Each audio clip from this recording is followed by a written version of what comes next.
artwork on your bike. I mean, how many people can say? Yeah, some of the artists actually, you can have them sign or not sign the bike when they paint it too.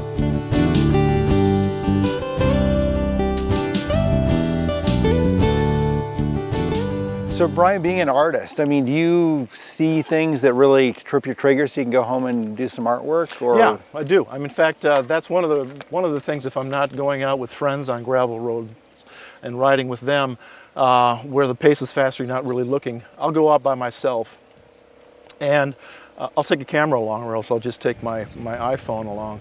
I'll take pictures out there on the gravel roads, and in fact, I had a showing of some of my paintings that I call off the ghost roads in Iowa. And these are images that a majority of the people in this state or anyplace else have never seen before. And even if they lived along the route that I ride, they don't really pay much attention to them because they ride by so fast. You go 50 miles an hour down a gravel road and it's a blur. You go 15 or 12, 15 miles an hour on your road bike and you can see things, you know, you can hear things, you can sense things. It's nice. That's what people like riding bikes. It's the greatest way to see things. I see them, you know, there's something about the texture of it, maybe just the scent in the air will stop me, and I'll take a couple of pictures and go back and do watercolors of them. Wow. Wow. So we'd like to maybe take a look at some of the watercolors when Definitely. we get finished up. Sure, I've got enough of them. That'd be awesome. That'd be really cool. Well, what do you think? Should we do some more bike riding? Awesome.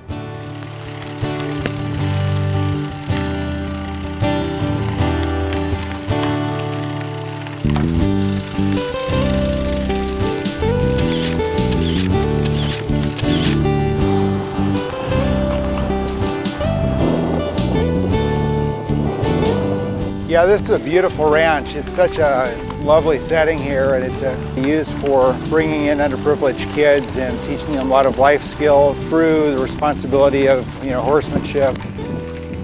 I've never been here. This is neat. Well, it's changed a lot over the years. They built this real big barn here, the equestrian facility. They do a great job of bringing in a lot of underprivileged children and helping them out, giving them a wonderful week's vacation that we couldn't get any other way. How many kids come here at any specific time? You know, I think it's over 100 kids at a time. Years ago, we actually gave them about a dozen mountain bikes to do mountain biking through here too. Wow. They're probably wore out by now, but it's just a great way for city kids to really see the rural nature and see really what the creation is all about here. How many things have you done, pieces of artwork have you done with bikes? With bikes? Yeah. Have anything to do with biking or bike trails? Or? I've done t-shirt designs, I've done illustrations, and now we have pedal art. So I've done posters for that for the last 3 years. Sure. The last one was on the High Trestle Bridge. In fact, I bought that one. Did you? Yeah. You come through the river valley, and then you climb up. And seeing that bridge lit up at night was what gave me the idea for that piece, because it's stunning. It's in the middle of really nowhere. It's just pitch black all around you, and then all of a sudden there's this illuminated bridge that's right in front of you. That when you're at a lower level, it looks like, you know, a spaceship. I'm sure there's a couple of UFO sightings that way, but it's another one of the features that Iowa has here, especially in cycling. That's pretty unique. You know, I think we should let's come back to the ranch here and let's just explore the ranch when we have a little more time. This is a neat area. I will definitely saddle up. I like that. I will. I grew up on a farm. Come on. You should see her with spurs on the bike shoes. That's when she really sets it off nice.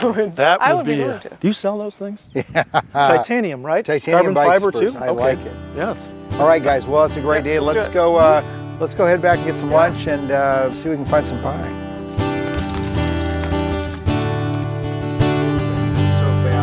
It's always fun. Whenever we do a kind of a fun adventure, the next day Brian can caricature and cartoon the entire day and capture all the little stories and idiosyncrasies in that day. It's just it's a lot of fun. I've got some great cartoons on my walls that Brian has produced over the years.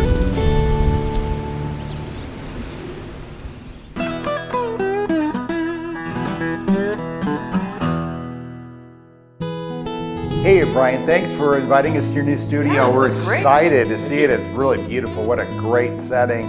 And I know that we were riding here not too long ago, and he said, "Hey, come on, let me show you some of the watercolors." So we kind of came to look at some watercolors. You don't invite us and think we're not going to show up. This is true, yeah. This one is one of my favorites. It was on a late fall day, maybe, and I can almost tell you, maybe it was about 30 degrees out. Very strong wind, and the remnants of the crop of that year were tasseled and hung along the barbed wire there. And that's the first thing that I heard, is that I heard the whistling and the flapping of the husks and also of the leaves, dried out leaves on the barbed wire. After I picked up the sounds, I stopped, looked across, saw the images that I wanted, and the sky was just perfect. That's how the sky was at the time. That's beautiful. That's right off of the Raccoon River Trail, in between the turnoff for Dallas Center and going down into Adel. As I rode down there, I looked off to the left, and I saw these pieces of farm equipment that I'd never seen before. I really liked the texture of the rust on it. And the other thing that caught my eye was when I was looking at this, there was an old stone silo in the background where it had some breaks in the wooden top on it. So I wanted to put that in there as kind of a balance off of the distance there. This one is right on the edge of a gravel road that, Forrest, you would know this pretty well. This is Ashworth Road. This is just before you go over the interstate towards that small little white Methodist church. Yep. And I came down this gravel road at one time, and nobody pays any attention to this little farm that's sitting there. And there are houses all over the place. It's in the middle of town now. It's in the middle of town now. The one thing that I'd noticed throughout all of this was, as I was riding along these gravel roads, how much has changed over the last, say, 40 years. It's almost like an entire culture is gone. Because the buildings that I'll see out there, ones that are falling down, ones that nobody lives in anymore. And I've come up with a series of these paintings, and I call them Ghost Road series, because it's like a ghost town out there for miles. You might see somebody's new house someplace, but a majority of what you see out there are old weathered buildings if they're standing up, but no people. And this is an old grain elevator. I believe it's either Sheldall or Slater. And again, it was later in the day. What caught me was the rusted roof lines on it, but also the shadows. I loved the shadows on here and down in here. It just jumped out at me. Well, thank you so much for showing your paintings. I couldn't be happier. Thank you very much. I appreciate that. Ryan, appreciate it. Awesome seeing your new studio. Thank you. I appreciate that. Let's go take a look at the rest of the pieces out here. Maybe we can find Forrest some rhubarb pie someplace. Now we're talking. Now we're getting something going.